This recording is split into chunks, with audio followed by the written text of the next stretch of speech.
Hey everybody, this is Captain Fool reporting for duty, giving you my weekly comic book review. So sit back and enjoy.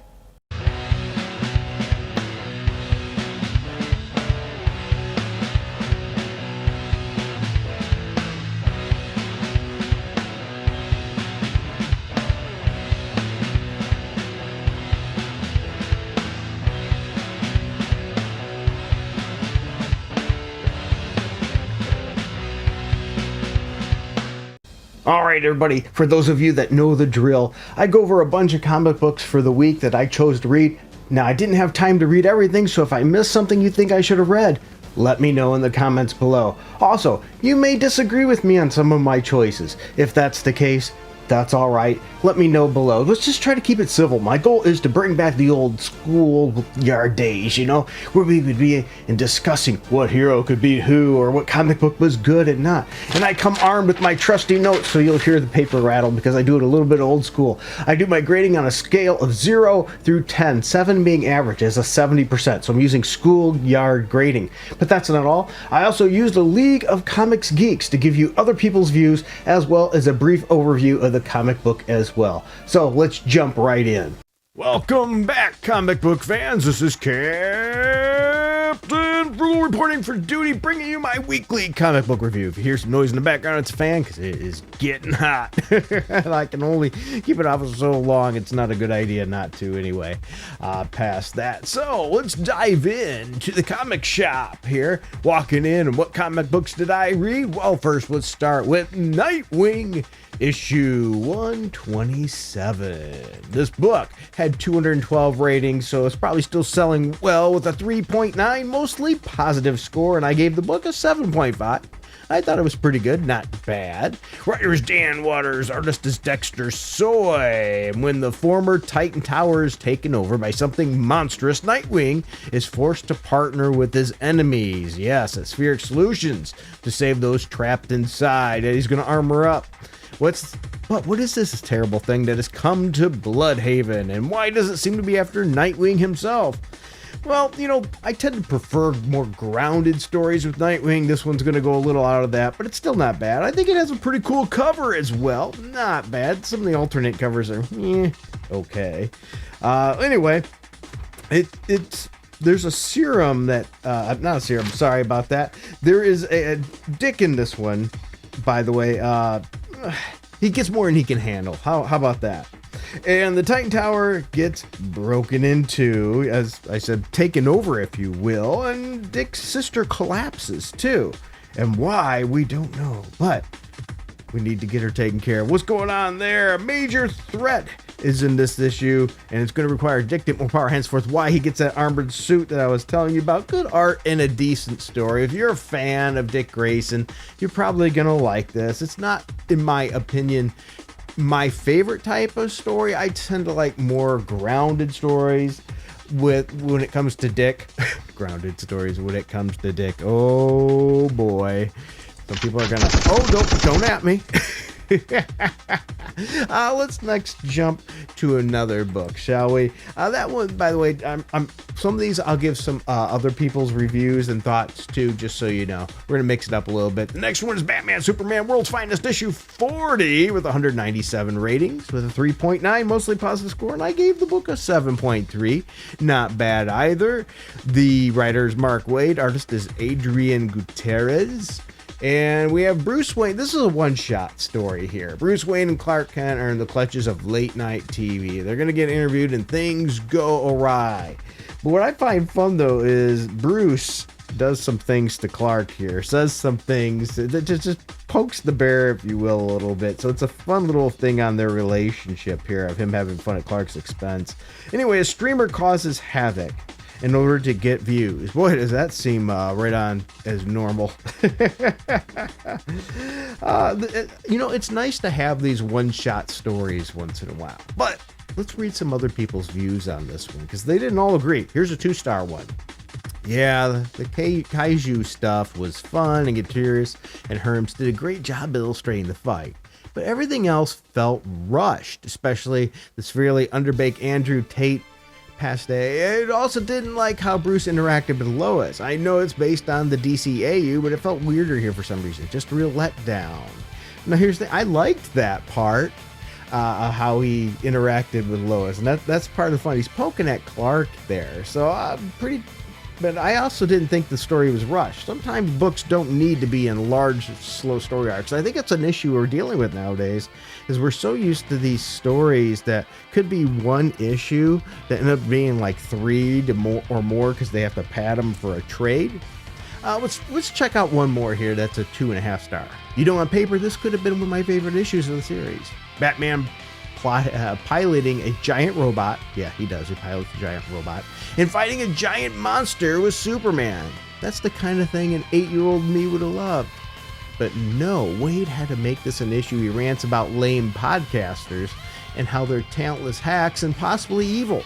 You know what? He brings up a really good point here. I didn't read into it as deep as he did here. It's written with finesse and intellect of a mad 12-year-old, and it just makes me cringe so much, especially with all the spoiled internet lingo like dude and bro. Boy, that's a good point there. Such a whiplash going from Batman and Robin Year 1 to this low effort crap. Ooh, Gutierrez's artwork is fantastic. The color matches artwork perfectly. So, what is your thoughts? Is this low effort crap? Woo, that was some shots fired. Wow, they did not like this one much at all, did they? Let's shift gears into Marvel, where we're going with Iron Man number 9. With 97 ratings, a 3.8 score, mostly positive, and I gave the book a 7.1, and not near as positive as they did, evidently. And the writer, well, is Spencer Ackerman. And I haven't been a big fan of his work so far in Iron Man. The artist UA, villain, whatever. It's got some alternate covers that are pretty good at this, which are both better, in my opinion, than the standardized cover we got. So I don't know why they use this one. We got Iron Man disassembled while the Avengers fight Doom on the public stage. Tony Stark tries to bring him down from the inside. Yeah, he's doing some tricks there, trying to bring him down, selling weapons to them to really break inside. I get the book, as I said, 7.1. I'm not digging it. I did like the fact that the book has Black Widow, and she's going to fight the Red Widow a little bit. The book has decent art. The story is a little long-winded, in my opinion, and running a little too slow here. But maybe that's why my gripe is in that regard. The next one I want to talk about is Avengers number 27. With 133 ratings, a 3.9 score, mostly positive on League of Comics Geeks, and I gave it a 7.4. We have the return of Black Panther. Yes, while he's away, because remember, good old Sam Wilson was on his own. They team up to fight, him and Sam team up to fight Hyde. So who wrote this thing? Well, it's written by Jed McKay, artist Andrea Brocado, whatever. Right away, Black Panther likes Sam's new suit. I have to say, I absolutely hate this suit. It looks stupid. But the art in the issue is good, and the action's pretty good too. Ultimately, the Mad Thinker has this all planned out. Supposedly he expects these villains to fail because he's powering up based on their skills and their power settings with adaptoid technology. This book does have some interesting alternate covers as well. So if you don't like what you see on the cover there, well, that might be just the way to go. You know what, though? With that said, let's check out somebody else's views on this one. Let's go with the 4 stars, somewhere around the middle. It seems like when I'm looking at it, most of these are all, except for one, maybe 4 stars so far. This one says, the series is very inconsistent because usually it's incredibly mid. Boy, I think that's a really good point. And then it says, but sometimes it'll hit you as something really, really fun. I tend to agree with that. It's a very mid series. It just doesn't quite get to where it needs to. Let's look at the one that stands out different. 2 stars. Has good art, nice covers, but the story is just not the same. Missing the Avengers in their own title. Feels watered down. See, I think that's a common thing. People are just going, it's just mid. It fails to meet that level it needs to hit to.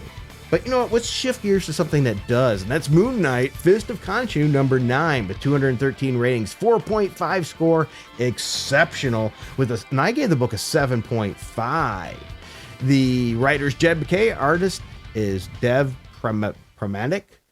Anyway, this book, I like the covers. Pretty wicked cover, but it's also got some really wicked alternate covers as well. One doesn't make any sense because they got Moon Knight fighting Taskmaster, which doesn't happen in this book at all.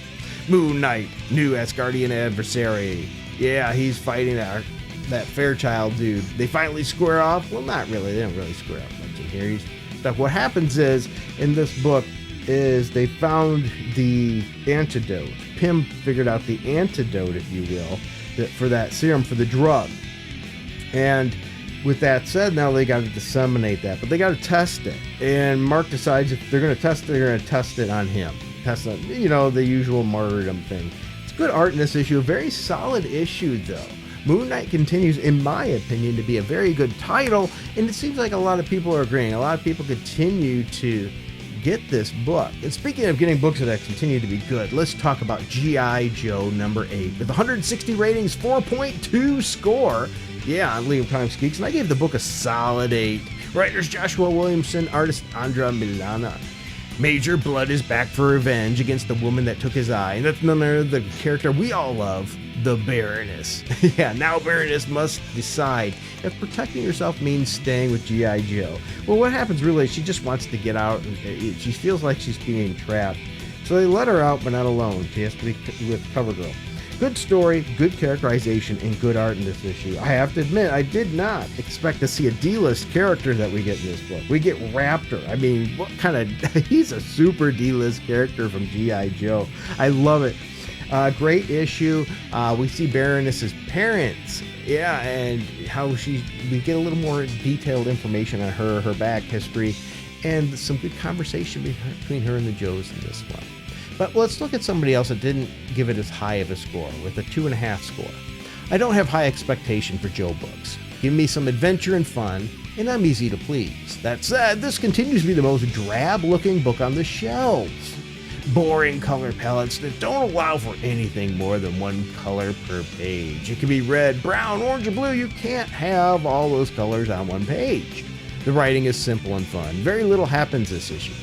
The character building, but unlike the Beachhead last issue, this one gives us flawed logic in their practice, and then focuses almost entirely on building a relationship between Baroness and CoverGirl, which is fine. There's some fun moments, but then it felt thin. And the monochromatic colors, and I was greatly underwhelmed. Now, first of all, that's what I liked about this issue, giving us more into both of these characters and how they're similar in some ways but different in others. So what they found as a negative to this book, I actually liked. And also they mentioned if the colors don't do more in this book, I'll be moving on. Why? The Cobra Commander, Scarlet and Destro books could use more than one color, and G.I. Joe can't, is baffling to me. I don't know what this person is talking about. This book has more than one color. I don't get it at all. Are you checking out G.I. Joe? I'd love to know your views. Did you have issues with the color? That was not a problem to me. Now, the next book I want to talk about is The Ultimates number 13. It has 703 ratings, 4.5, exceptional score on League of Comics Geeks. The League of Comics Geeks people seem to be loving this book. I'm a little all over the map. There's some things that irk me and some things I like. I give the book a 7.4 though. And Den's Campus, the writer, with the artist Juan Ferreri. And anyway, it's sort of a reboot, sort of. What it is they're putting together a new team, or changing up the team, I should say, adding more people to it, and how they're going against this situation. Because the way they were doing it doesn't work. So it's like, hey, maybe a third time's a charm. We're going to try it again. And I don't care for every iteration of the characters here, but it's interesting what's going on. Also, we see that Tony Stark Iron Man is spreading himself very thin, and he's going to do it even more, which I think is going to end up being a problem in this book. There's good story progression here. There's decent art. But one thing I'm interested to know is, why is the Wasp betraying the team? What is going on here? It's going to be interesting to see, I think. And I'm enjoying it here and there. So as I said, the book does find some ways to infuriate me, and then some things I like. And speaking of that, let's talk about The Amazing Spiderman number 6. Has 359 ratings with a 3.4 score, which is pretty darn solid. I gave the book a 7.5, which is surprising for me, because this, I haven't been a fan of the Spider-Man for quite a while here with how bad they've been written. Writers Joe Kelly and pencilers John Romita Jr., so you know the style to expect here. The cover is okay. There is some better variant covers here that are available. I'm always happy to see the Black Cat, though. Hellgate's opening punch. Peter Parker's life has been worse. Yeah, what happens here is things are actually going well for him, and he's not used to that. So we get that. We get one of the good things is the girl he's with, they're not exclusive. I hope they just get rid of her, but we know that's not probably where they're going with this new love interest. It's a solid issue, but yeah, when they see him, if Peter's not going to be with MJ, I want to see him with Black Cat. I mean, it just works. Solid issue, decent art, and the story is okay, right? Just as I said, get rid of that new romance character in his life. But you know what? Let's get a couple different reviews because this one is so mixed. Let's look at the League of Comics Geeks reviews. It's like going backwards, huh? Not really going to get much in on art. JR Jr. is a legend. I have enjoyed much that he has been part of, from either the big two or his indie stuff. But right now, I don't know what it is. He's lost his step. Not saying it's bad, but it's getting hard to defend anymore. I tend to agree there. I think what happened here is that he's rushing. This is just rushed work, and it shows, but maybe that's how his style developed. Who knows? I'm not a big fan. It's okay. So anyway, it's a story. Good point that it's great to see Peter just okay. Not like on his last legs and constantly just thrown around from every angle. And I agree there. Finally, Peter gets beat down, looked down all the time. In order for that to work, we have to have the character have some peaks and valleys, and all we've had is pits. So they have a mixed thought on that on a lot of things. They like Felicia being back, but let's look at a 1-star review. Getting JR Jr. back removes the last arc's biggest positive. Ooh. Now, see, I don't agree with that. I was mixed on that last artist's artwork. But honestly, I think that even back during the Wells run, the non-JR Jr. art was stellar, so his art just brings it all down. I adore his 90s art, so another hit on his art. But then they have some positives. I appreciate this is an issue that the new reader can understand with zero issue. Yeah, it sort of introduced him well into the story, so it's a new story arc. Everything in this issue is a worse retread of already read bad ideas that have been done before, down to making the exact same certain types of jokes, to once again Felicia being a sex object, if you will, with no strings attached like in Brand New Day. Well, she is sort of playful like that. And I think there's really more deep down to it than that. I think she truly loves him from everything we see, but I think she realizes that there's a lot of issues there too as well. So as you see, there's a lot of mixed views here. Let's go with a 1-star view. Okay, because, well, as I said, I'm trying to give all perspectives here. Solid 2 out of 10 at best, I would say. Art is terrible and unacceptable for a character as important as Spider-Man, especially compared to Larraz. So a lot of people are really liking the art from that Larraz guy. Half the dialogue still sounds a bit weird. Yeah, I get that. And it's so pathetic that Pete thinks his personal life is firing on all cylinders when he has a quasi-girlfriend, likes to date, and probably bang other dudes. Well, I think he's, at this place, he's not being called pathetic. Aunt May is somewhat happy with him, proud of him. He has a job. He's dating. I don't think that's so bad. Pete himself is so pathetic the whole time. It's crazy. He, for example, thinks of Norman as his amazing ally. Give me a break. And don't get me started on the Pete Felicia scenes. Now, here's the thing. Remember, Peter Parker likes to convert villains into heroes. He sees the good in people. And to be able to do it with Norman, I think, says a lot. Norman's trying to do something. We all know probably eventually he's going to slip up. But I actually like that part. What are your thoughts on that, too? And he's not liking that Felicia's more playful, funny, ironic nature when she alludes to making out with Pete.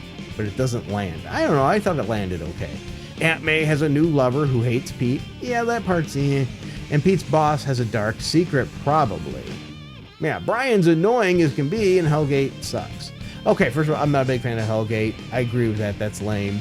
But having an annoying friend, Peter does need some friends. He needs some things to add to layers to his story. So I don't know. What do you think on this? This is one of the better arcs for the most in directions for Spider-Man right now, which I know is not raising the bar high.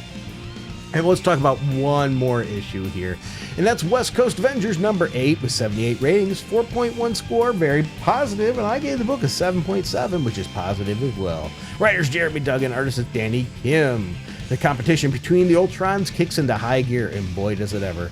As the Avengers West Coast finally take on the Church of Ultron. Not really, they're taking on the evil Ultron that's infiltrated that, as they battle against them, yes, and Flag Smasher's up to something in prison. Yeah, he's pushing things, and it's not great. The book needs, in my opinion, though, some better art. There's moments where it's okay, but this artist, boy, does this artist not do Spider-Woman justice, which is a really shame there. Killer Watt is getting really pressured by the Flag Smasher now.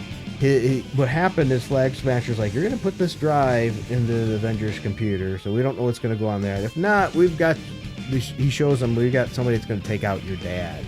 And so now he breaks out of prison, but he's got a choice to make.